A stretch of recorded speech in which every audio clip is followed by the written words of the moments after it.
การเทรดมีคนได้ย่อมมีคนเสีย เพราะฉะนั้นทุกคนที่จะเข้ามาต้องยอมรับความเสี่ยง หรือเอาเงินที่ตัวเองมาเทรดนั้นให้ได้ เชื่อบ่ว่าเทคนิคง่ายๆ เราอาจจะบ่ได้เอิ้นว่าต้องการ แต่เราซอกหาแต่สิ่งยากๆให้กับตัวเอง สุดท้ายผลลัพธ์มันก็อาจจะบ่ค่อยออกมาดี มื้อนี้เวียงจะมาแชร์เทคนิคหนึ่งที่เทรดกับออปชันโดยเฉพาะแม่นตัวแพลตฟอร์มตัว Bittrex หรือตัวอื่นๆได้ เป็นคอนเซปต์แบบง่ายๆบ่ว่าจะเป็นคนใหม่หรือคนเก่าก็สามารถที่จะเรียนรู้กับมันได้ นั่นก็คือเทรด3แท่งยกตัวอย่างว่าแท่งรอท่ามันแม่นหยัง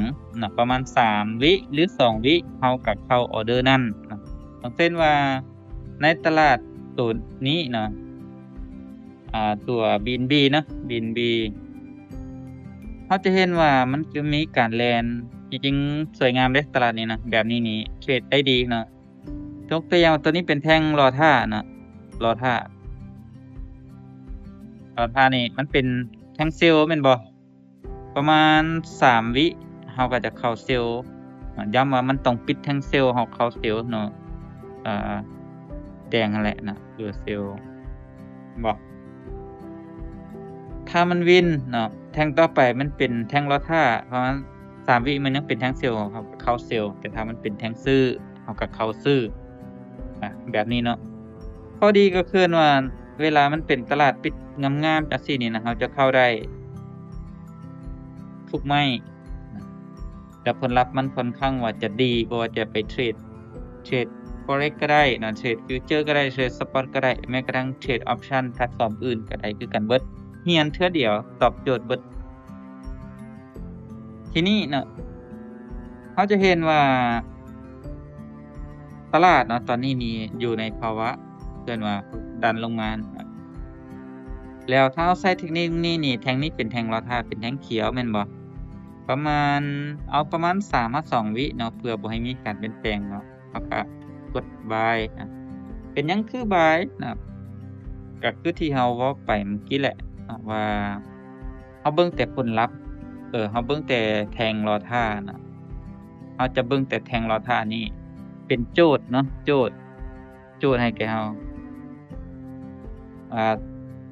3 2วินี่ยังเป็นแท่งนี้อยู่เราก็จะไปตามมัน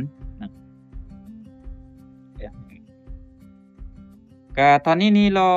ผลลัพธ์ก็ปิดจ็อบไปไม้แรกของเราย้ำว่าเรามาแชร์เทคนิคให้ผู้ที่มีความต้องการอยากศึกษาหรือว่าอยากจะเรียนรู้เราบ่จำเป็นต้องไปเรียนยากหลาย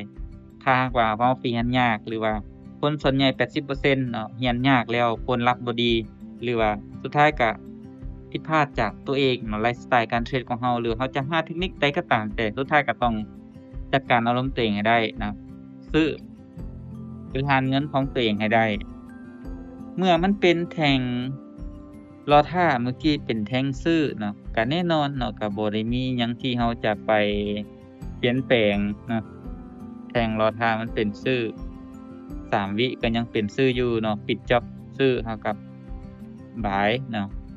ก็เบิ่งว่ามื้อนี้สิปิดจ็อบให้เราได้บ่กรณีปิดจ็อบบ่ได้เฮาก็มาทิ้งเกี่ยวขึ้นไปที่จริงการเทรดนี่เราบ่ได้เกินว่าต้องวินทุกไม้เราวิน 2-3 ไม้สลับไปมาเราก็ยังมีกำไรแม่นบ่เรามาเบิ่งแท่งนี้ถ้าแท่งนี้เป็นแท่งรอท่าเป็นแท่งเซลล์ก็บ่มีหยังที่เราจะต้องไปลังเลใจเราก็แค่เซลล์ก็แค่3วิยังมีเงื่อนไขของเราคือเก่าตัวนี้นี่แน่นอนแล้วเป็นแท่งเซลล์อยู่แล้วปิดจ็อบแท่งเซลล์เราก็เซลล์ต่อ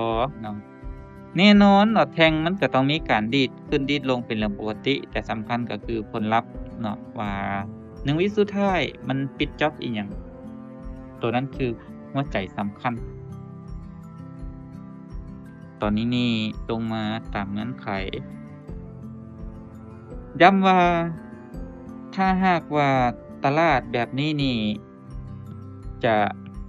กินงามเนาะทุกคนอะกินงามเนาะจังหวะตลาดแบบนี้เนาะแบบนี้กินงาม แต่ถ้าว่าแท่งหนึ่งบึดหนึ่งสลับเขียวสลับแดงเราก็อาจจะหลีกเลี่ยงก็ได้